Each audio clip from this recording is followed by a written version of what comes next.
1 week to go until this lad comes out and challenges the Lions. However, first, he joined up with like a little bird, little like kiwi bird, or possibly a kiwi fruit, and tried to challenge the Lions. And I would say, didn't go too well. No, sorry, Didn't go Wally. too well for him. Better luck next week, mate. No worries, mate. But hey-ho. Yeah, that was a weird game, wasn't it? It was. The AUNZ 15, as we discussed beforehand, was full of really great players who clearly had never met before. Yeah. And it felt like they hadn't trained or anything. Yeah. It all felt very improvised, everything they were doing. It felt like, you know, when you watch a fair bit of rugby and then you go and watch some with like people you don't really know and you get absolutely bladdered, and one of them there knows a fair bit about rugby and starts just talking about it and just going like, oh, you know what, at this point they should do this, right? Which is essentially what we do for a living. That was what it kind of felt like. Like they're all just out there on the piss and coming together with different ideas, which were all good, but just not relevant to each other. Yeah. In terms of how they should play the game. We'll talk about the Lions later, right? But I want to start with this because I think it is kind of the story of the game. If you're some of them being really honest about it, right? A lot of people think this is the Lions' best performance and so on. I'm not sure it is, because I think the long and short of this is the AUNZ 15 were bobbins. They were not good. They were dog shit. For such good players. They were honestly terrible. They were so shit. And you were just kind of looking at this again, like, all of these are good players, right? Les Kiss is a perfectly good coach, right? However, I don't know if he's the sort of guy who would have got them up to speed in a week. I don't know if he's often sort of a culture coach type thing, right? Rather than like a in-out tactical thing. I have some opinions on Les Kiss I'm not going to let out here. Yeah. I don't know. Interesting choice for him to be the head coach, obviously with one eye to Australia in a year's time.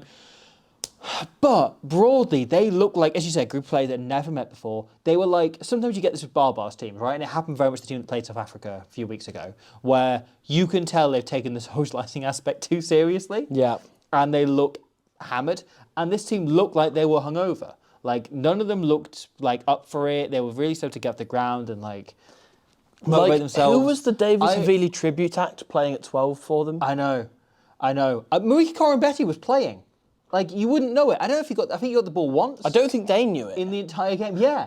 Why would you have Marika If you in your knew team and you not had him pass on your it? team, you'd pass it to him. Yeah. The only player I thought came out for any credit was Tame Edmed, who I thought played well. He was great. He was their best player. Yeah. I think possibly there's a forward I missed in there when not watching them back in any detail, you know, kind of going through it again. But really, I just thought they were like hugely underwhelming. And so you can look at the Lions and go like, yeah, the Lions completely overpowered them. Yeah, it was an unmotivated team with, yes, very good players who should be up for better. But there was a worry of this, right? It's like if they got behind early on, they would just stop trying and kind of give up. And that felt like the case. And then they early on, like they ran the first passage out their own 22 and they were kind of like, we're going to play like a Barbarians team. And then they got rid of that as it went on and they kind of fell back on instinct. They started kicking the ball more and being more conservative. And it just kind of became this pointless opposition. Yeah. And the Lions, it felt very much like they were having a training run out against a world-class like set of training opponents. Yeah, like Tane Edmed, as you say, comes out with credit. A couple of the Australian lads on the bench as well, who'd been quite good. Like Kalani Thomas, I thought played quite well off the bench. Was a huge improvement on Folau Fakatava, who was quite underwhelming in that game. Like, a few of the lads who had a bit more of a point to prove did quite well, but a few of the lads who were just former All Blacks and Wallabies, they just didn't gel together as a team, and it was just quite disappointing, really. Yeah, and so like you look at Sione Tuipulotu's try, right, and it is just the laziest read from Lamarpe, who could jam in there. He has the time to do so, but he just doesn't. Yeah. And so there's so many of these tries feel like they've got asterisks over them, because the Lions overpowered them, and the Lions were good, and the Lions were like cohesive, right? Yeah. And that's all they needed to be. And I thought it was a similar level of performance to what we saw against the Reds and the Brumbies. And admittedly, it was a strange group of players and they played much better than they did against the Waratahs, but they didn't have someone chanting at the breakdown. They didn't have someone like really physically competing with them. They were getting over the game line very easily. They should have put Charlie Gamble in. They should have. That was a no-brainer. They absolutely should have. Yeah. But they should have put, some lads like Darby Lancaster might have more of a point to prove in. Yeah. Rather than like Marie can normally just go looking for work. So there is a bit of like, yes, he didn't get the ball because no one passed it to him, but also like, what was he doing? Just standing out in his wing collecting a paycheck. That Tuipulotu try you mentioned, that was the biggest asterisk, because like the Lions didn't even necessarily block anybody. They didn't Yeah. really make a hole there. It was just good footwork by Tuipulotu. He even looked surprised as he's crossing the try line that's worked. He was you expecting know? at best to have to smash over, like carry And someone like, over the line. yeah, that's it. And it's a nice set move that they run. Obviously, with the shuffling off the tap and Ben White coming in and tapping it late. It works nicely, but to make a clean line break off this shows there's a gulf in class between the teams. It's something you do against someone who's 2 divisions lower than you, and it works, you know. Yeah, and that was sort of the vibe. And I hate to shit all over it because I think a lot of people have been very up on his Lions performance. I think it was a good performance. It was brilliant. And I think we should come on to that in a moment. But. Yeah, the other thing I want to bring up, right, and yeah, friend of the channel Tyler made a very good point on Blue Sky, which is have Lions Tour move past, and rugby in general, move past the idea of the Invitational 15. Sure. And they just now have dated concept that worked in the amateur era, but doesn't now, that you need a coach to try and get them together and playing game plan cohesively in a week. And people can't learn the lines of running, and they can't learn everything else they need to in time. And we saw a lot of the AUNZ team just like dropping balls and not being accurate and being really poor in that area, or running really basic plays that they could get together in a week, and then them being shut down really easy by the Lions. Like, about 20 minutes in, I thought to myself, this is going to be a nilling. Yeah. And I was right. Yeah. Like, I just couldn't see where try would come from. Maybe, Marika or Lamarpe or someone would make like an individual break and create something. But like, I couldn't see them scoring any points from watching them for 20 minutes. And ultimately that proved to be the case. But yeah, the point was around like invitational teams and so on. And I think actually, I agree with that largely. I think this team was no good, and I hope the First Nations team in the other midweek game is better. But these kind of superstar teams don't work unless it's the barbars and you have a very specific instruction to go and chuck it about and to drink champagne on the pitch and play bullshit moves, right?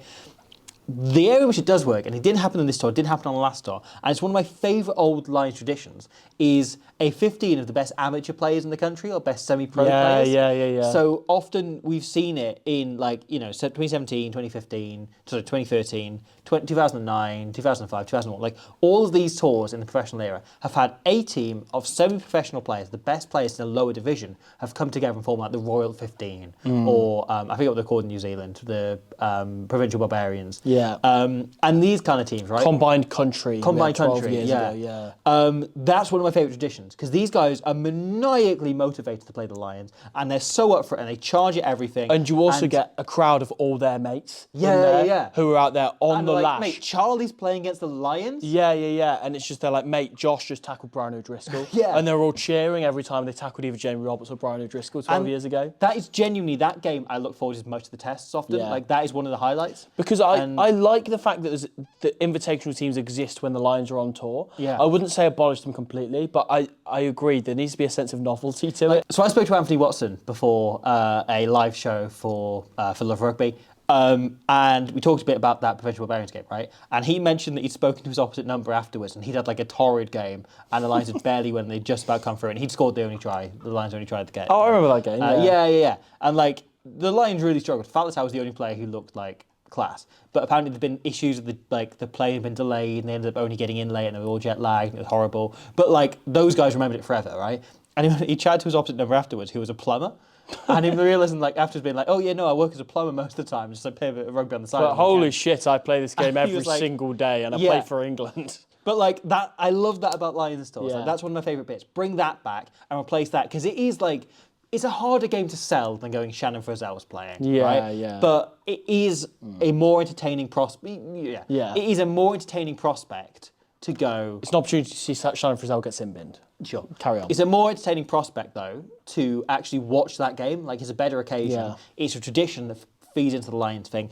This is an aside. We should probably talk about their performance itself. Yeah, let's do it. So, yeah, the Lions were excellent. Yeah. And it was a bit of a training run, but it was mainly the attack that I think shone for the Lions, and a little bit the kicking game as well, actually. I think that, you looked at Finn Smith, and in particular Ben White, absolutely outstanding. I've realised I'm a Ben White stan after that game. Ben White was superb. He was phenomenal. I think for me, I'd have given him the man of the match. I would have. Won't I would have argue agreed with with Ben Earl, who actually got it in the end. I think he was also Yeah. phenomenal. Ben Earl really put his hand up. I think that there's not been much chat around Ben Earl as a test contender because Jack Conan's been so good, and I think he really, really responded to that.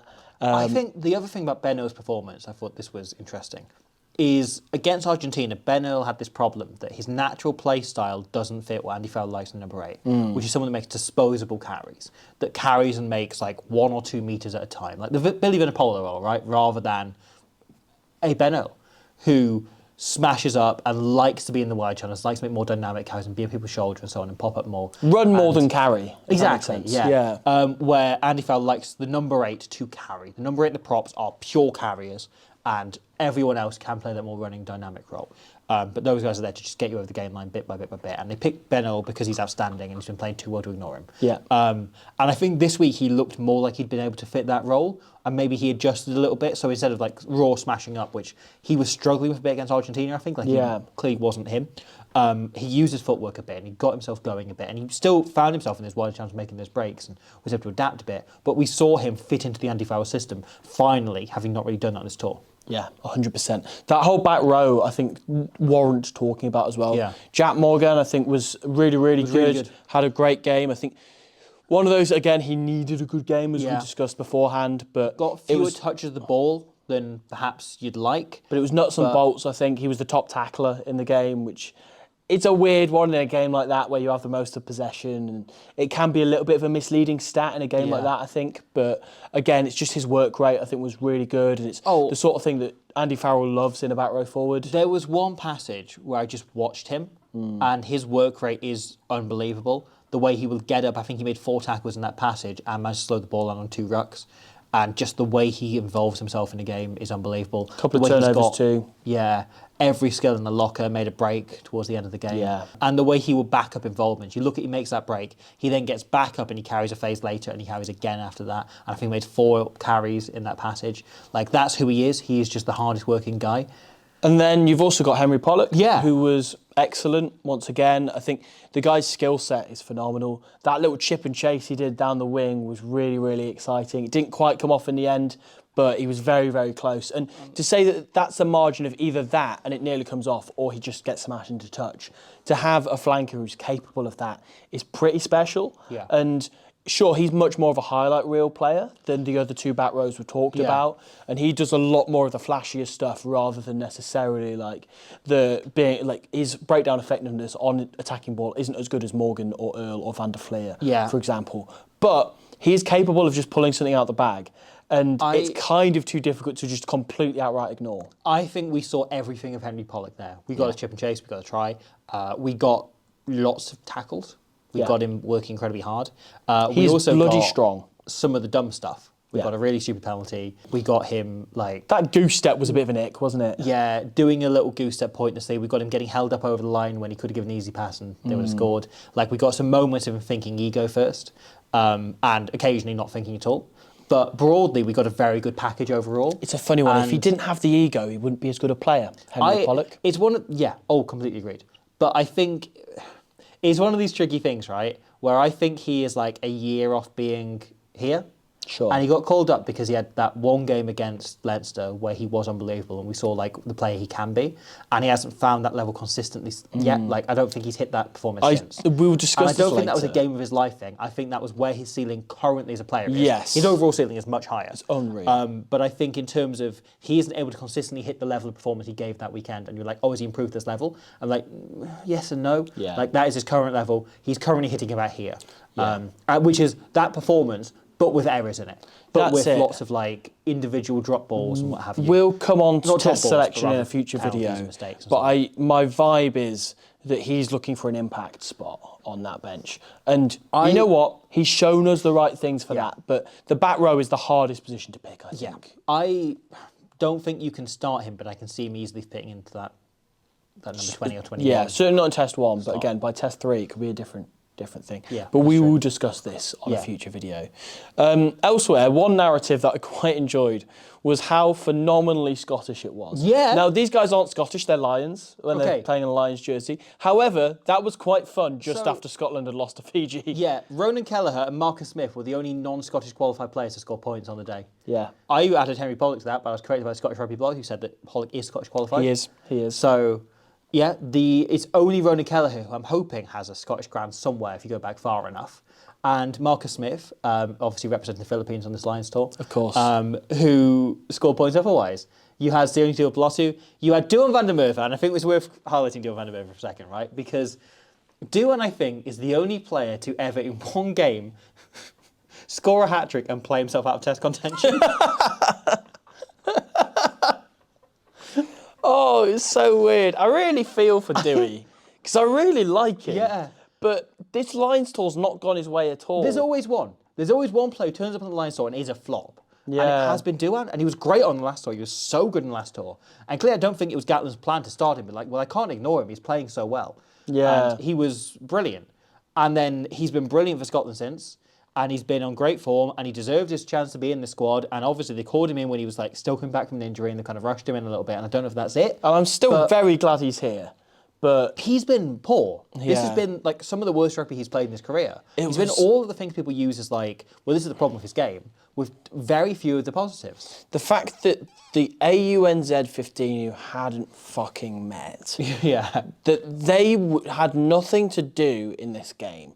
All of the things they were trying in attack weren't working. Yeah. And so they went, lads, do you know what's worked for everyone else? Let's kick down Dylan van der Merwe's wing. Yeah. And we'll at least get a bouncing ball and put some pressure on.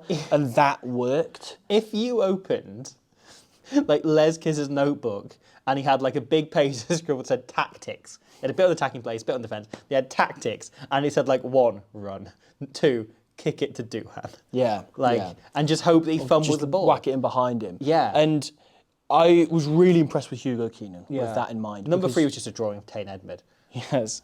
But Hugo Keenan covered the ground exceptionally well. Hugo Keenan was the other thing I wanted to talk It about. was the biggest green flag, honestly, because Hugo Keenan, we know how good he is in the backfield at organising, and as I say, just his speed off the ball is incredible, like how quickly he covers ground. But that was kind of the most we've seen him tested, because Duan's really struggled with backfield cover on this tour. That's been the one thing that's gone so heavily against him. And yet, he managed to turn those opportunities for the opposition into safe ball for the Lions. Yeah, I thought Hugo Keenan was my player of the first half, and I think the second half the game kind of changed. Sure. And it became less about him. Yeah. And it wasn't his performance dipped or he faded out the game. I think it was just like Hugh Jones was getting the ball. Hugh Jones was brilliant. Yeah. He was excellent.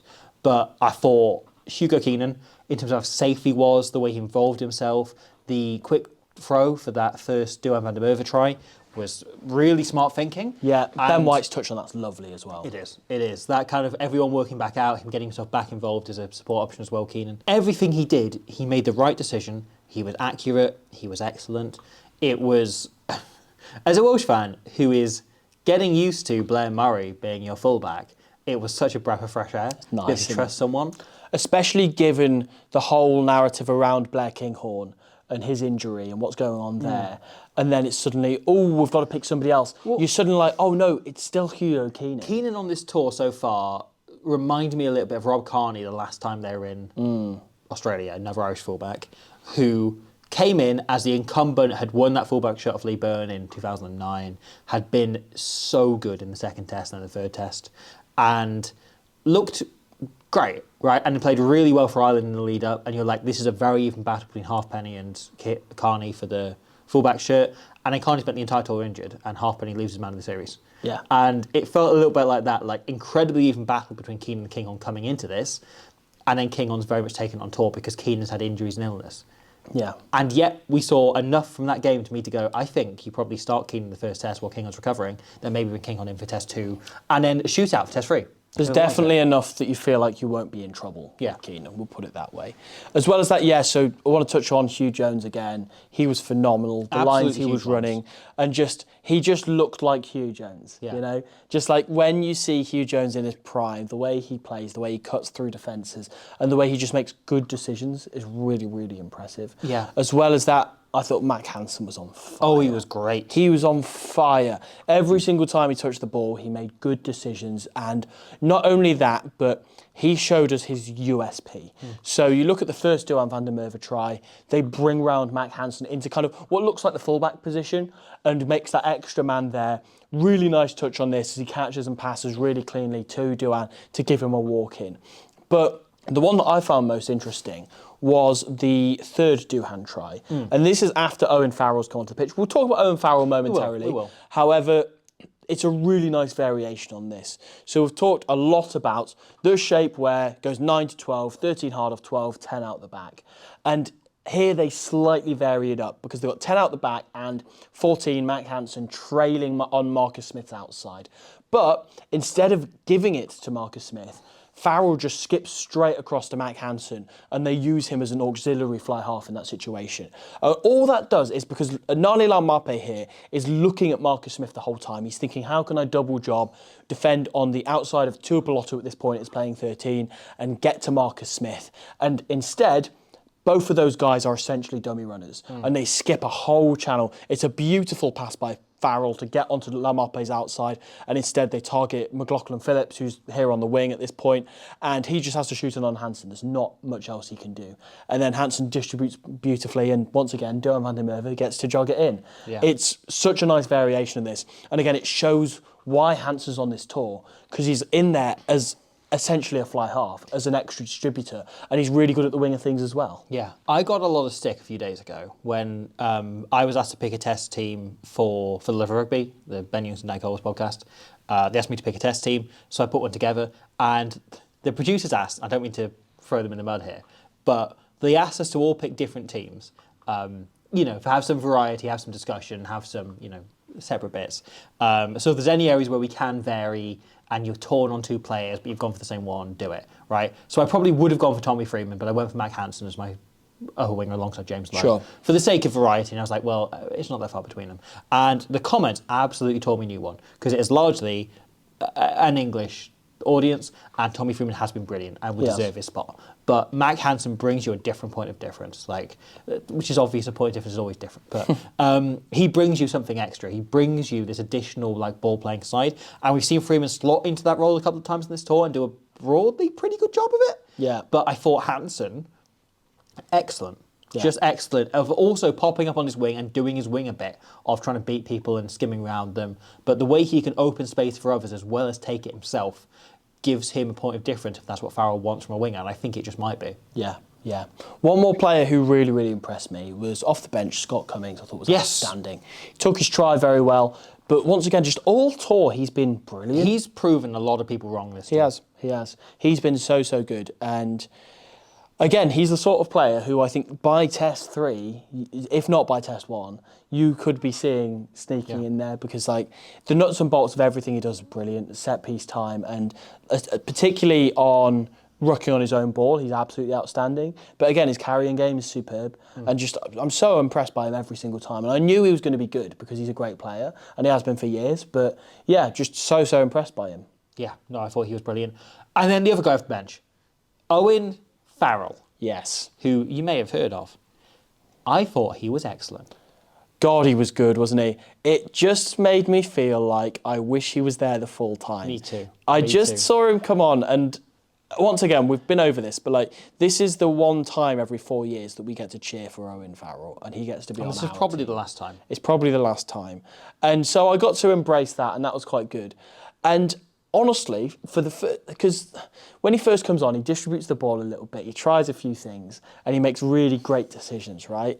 And it got a couple of minutes into him being on the pitch, and I was just kind of like, oh God, I'm enjoying this. Can we just extend the game so we can just see more of this? I just want the Lions to just keep giving it to Farrell, because I just want to see what he does every time. And it just made me think, I wish he was there from the start, just so I could keep seeing how he plays. He is so accurate and so smart in the way he plays the game. That kick he puts through for the Pollock try is brilliant. It's inch perfect. I've seen people point out, he had a guy outside him, could have gone to width. And I'm like, yeah, but he would have made Pollock calls for the kick. He would have made 5 metres off that if they ran it, right? Yeah. They would have got over the gain line, so would have got across, catch up defender, made the tackle. 5-10 metres at most. As it is, right, if McLaughlin Phillips doesn't chuck that inside and lead to the try, he's going into touch. He's being smashed out, or he's running out on his own accord from his own momentum. It's a brilliant and perfectly placed kick. And that was what he was doing all game, as he came on and just made correct decisions, weighing everything up. The speed his brain works at is unbelievable. Again, proper test match player, but his ability to just weigh up a decision in front of him and always take the right one is phenomenal. And I looked at it, I spent that last 5 minutes of the game having kind of had a bit of time to look at him and kind of bask in it, but then going I don't know how England fans were such dickheads to him. Honestly. Like, how are you not celebrating this guy? It's when you Like, realise what you were missing, Yeah. like watching international rugby without him. Yeah. And it felt weird watching, but in a And there's good this way. thing of like people decided he was boring or they didn't like him or that he's northern, he's working class, whatever it is that people fixated on about him as being like, oh, we don't like that. We don't want him to be like that. And then they just turned on him and he was booed when he came on. And I'm like, just grow up. Like, You're not a real regardless, fan if you're like, booing players yeah. from your own team. regardless, like, get over that. Like, I understand maybe you're frustrated he hasn't played international rugby for 3 years, and maybe But he you know, still Tom seems like a Jordan, nice whoever, lad, could have got despite in. the fact that he's shoulder barged a couple of times in his life. Yeah. And he's quite passionate when he plays for his country. But also, again, we talked about this on the other video, but like, this is a part of Lions tours, is sometimes you take guys who are perhaps not playing the best, but are test match animals. Duan van der Merwe was injured. Josh van der Fleer was the 4th best of the starting 7s on this tour, but went ahead of Jamie Ritchie and Rory Darge because, in the Six Nations, but went ahead of them because his ceiling is higher, right? And he's backed it up on this tour. Owen Farrell now has gone on his reputation and what he's done in the past rather than what he's done this season, and he has shown on this tour why he's there. And I know it's 50 minutes against a terrible team who hadn't met and were trying to work out which of his names were rather than like the calls they were making, but that's fine. He will do it again, like if he's given another chance. Like if he ends up in the test team, he will be brilliant. If he ends up starting that First Nations game, he will be great. Yeah. Like, he's there for a reason. Yeah. I wish that he'd played more than 30 minutes on this tour so I could make a reasonable argument for him playing in the tests or starting in the first test. But I feel like I can't, and that's fair enough. Yeah. So I'm not going to try and do that. And also when so many centres have played so well on this tour, like that's a stacked position. Yeah. But yeah, the other thing, speaking of centres, of course, is that they brought off Hugh Jones with half an hour to go, which says to me that they want to wrap him in cotton wool with Gary Ringrose potentially out. Yeah. And we'll discuss this more on our... The other interesting angle on that as well was they moved Jack Morgan into 6 for the first time in this tour and put Josh van der Fleer at 7. Yeah. Morgan plays most of his rugby at club level at 6 with Justin Tipperick alongside a 7. So he's very familiar with the position. He's always said he views the back row as 1 position rather than 3, which is something I'm sure people are bored of me hearing me say if they've watched all of these. But interestingly, I looked at him there. I thought he really fitted that role, actually. In some ways, he almost suited it better because he was allowed to be a bit more explosive and he got more of the ball there than he did. He's done it a lot at international level with Tommy Raffel playing 7 as well because he's such an open side. So I thought that was interesting. I thought he saw more of the ball there than he did in the kind of 65 minutes he played at 7. Yeah. So that's potentially an interesting one going into the test as well. The Farrell clearly wanted to have a look at and did get his little view of. Definitely created a few headaches, didn't it? You know, if you're, let's say, Bundy Archie or Alex Mitchell, if you're Andrew Porter, if you're like so many of these players, you're sleeping slightly less heavily this evening after these guys have all played so well. As you say, it's against worse opposition, but again, you can only really play against what's in front of you. And if you happen to play well, then fair enough. None of those back row lads will have any clue whether they have or what chance they have of starting this weekend. I don't think there's a single player in the back row who's absolutely nailed in for certain. Nope. And I know who I pick. Yeah. But I think that's different there. I still don't even think I know. It's mental. No, I know so much is going on. 2 of 3, I think. So much is going on. I do know what back row pick. If I was, but we're not picking. I'm not in charge. I don't have any idea what Farrell's going to pick. Nope. Okay. Do you have anything else to add on the Anzac team? Do you think any of these players will remember they played for this team in 10 years' time? They all swapped their fucking jerseys with the Lions players. And the Lions... So the Lions players have now got this like Rugby Challenge randomly generated AI kit. Marcus Smith's going to look in the loft in 20 years and go, what the fuck is this? I traded a Lions shirt for this. What's AUNZ XV? Yeah. AUNZ XV. It properly looks like a shirt that your granddad gave you. Yeah. Like 40 years ago. Like, rugby jerseys aren't like this anymore, granddad. They're now like this. Some of that's pretty cool. I kind of like that. Yeah. At the same time, no idea what they were doing. Nah. Bad team. Played badly. Yeah. Lines were pretty good. Yeah. Why did we do the rest of the video? We could have just said that. It's a shame. Yeah. Oh, well. Had to be woke and talk about Owen Farrell. Yeah. Had to get it on YouTube rather than TikTok. That was the plan. That's true. That's where the kids are, though, I heard.